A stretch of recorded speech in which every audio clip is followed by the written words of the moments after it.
Hello, Rich again. Okay, time for another parallel park.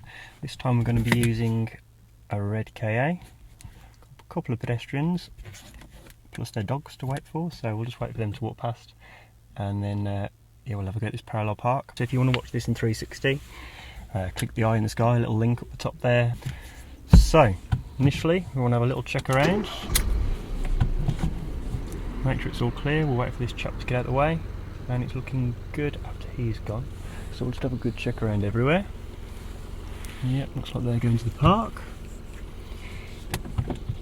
So initially, I'd say pull yourself alongside about a door length away. There's loads of different ways to do this manoeuvre. I'm just going to give you my way. You want to get yourself at least back ends level, if not past a slight amount. And then once you're happy there, nice and quick into reverse. If you feel like you're on a bit of a hill like here, worth putting your handbrake on. If you feel like you're going to roll about, put your handbrake on. Before we start, we'll have another check around. It's still clear, so that's your blind spots all the way around really. And I can see we need to go a little bit back. I'm not going to start to steer until I feel the back ends are at least level, if not us slightly past their back end. And I'm happy that's happened now, so I'm going to put one full steer on. And if you pop your thumbs over the steering wheel, even when you're looking about, it's easy to know that you've still got your steering wheel straight without having to look at it. Next thing that I like to do is get myself to a 45-degree angle in the road. So I use the car and the road ahead while still checking around to get myself to that 45-degree angle, which I'm reasonably happy with there. And then I'll take that one steer back off. I'm using my clutch control to keep it steady. You can come to a complete stop with your brake if you want to. Now the next thing you want to do is we want to work out how far we can go back so we can get nice and close to the curb. You can't see the curb in the mirror. We can't see the curb at the back. We can't see the curb very well at the window at all. So the way I judge how close I can get the back end is I look at the back end. My wheel is pretty much underneath the seatbelt holder there, where the seatbelt goes in. And I'm comparing that to the back corner of that car there. Got a van coming out of the park, but he's going the other way.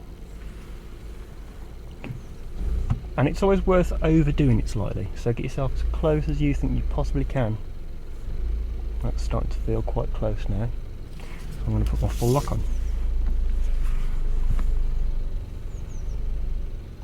Now if you do get too close and it gently touches the curb, keep the car slow and you'll be able to feel that happen.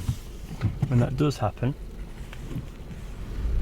you can then bring the front end in towards the car as close as you're happy with, and that brings the back wheel back away from that curb.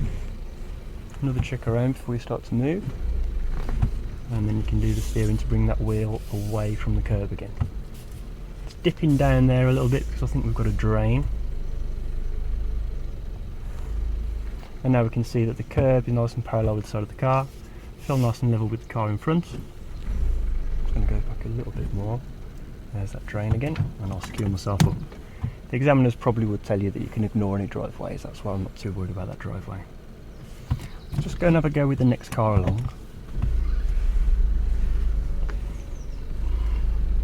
Nice and steady as you pull away from that manoeuvre, checking your blind spot.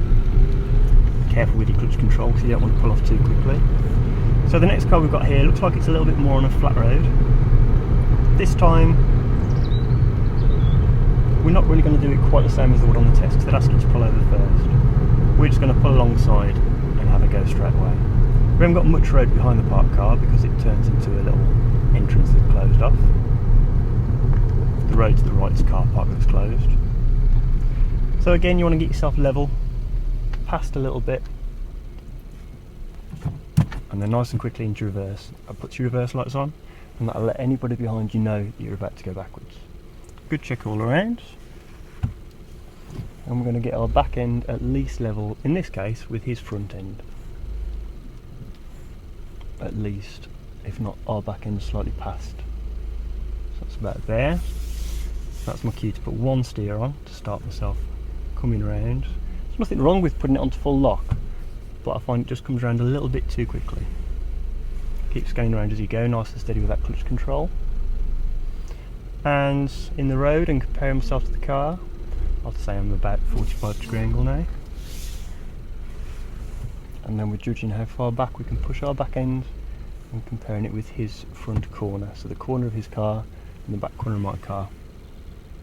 Just rechecking where that car's gone, and he's gone into the football pitch.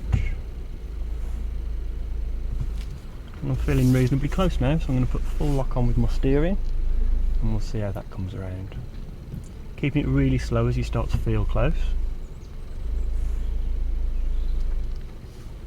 And then as we become straight in the road, straight with the car, and you can see the kerb and the car. I know the kerb isn't there initially, but it does carry on down the road.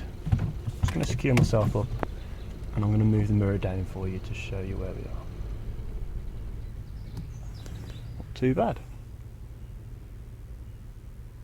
Right, thank you very much. I think I'll try and do one more for you.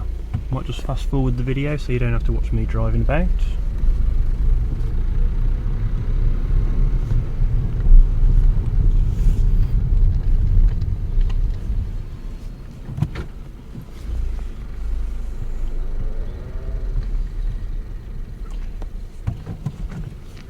Nothing wrong with crossing your hands. It's an old wives' tale, that one. The only problem with crossing your hands is the safety effect. So we've got an airbag in the middle. If you're driving along, maybe with this hand over here, and the airbag goes off, you're going to end up giving yourself a black eye. But while you're doing a manoeuvre, even if you did bump the car, the airbag's not going to go off, so you don't need to worry too much about crossing your arms on the manoeuvre, and you won't fail your test for it. As long as you're in control of the car, that's what they're after.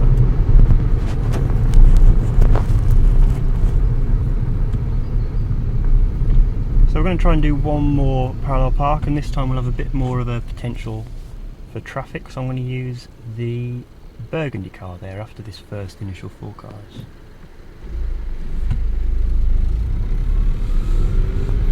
There's a silver car coming.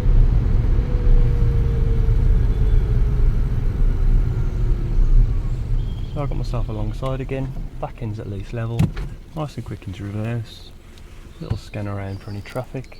And we have got that silver car coming, so I'm just going to wait and see if they pause for me. And they are taking it steady. So I can start. Got my back end's level. And I'll do that one steer. Got a taxi coming towards me. I'm just going to pause until he stops. And he has done, so I'm going to give him a little thank you. Same story again, I'm getting that 45-degree angle. And then I'm taking the one steer off. Checking everyone's still waiting, and then I'm judging the back corner with the back corner of his car. And I'm doing that full lock, and that swings it round. And then as you're almost done, the traffic will always start to move. So instead of just trying to finish off while they're going past, just let them go where they want to go and give them a little thank you.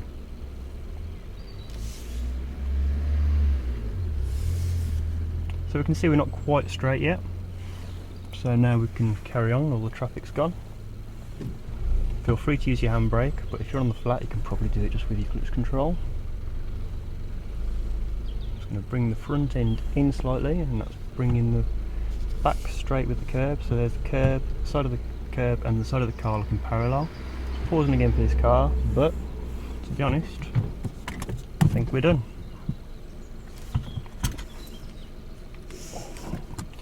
And I'll just show you that from outside.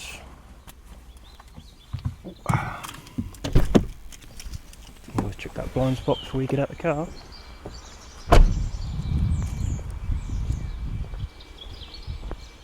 And there we go. Thank you very much for watching. I'll see you again soon.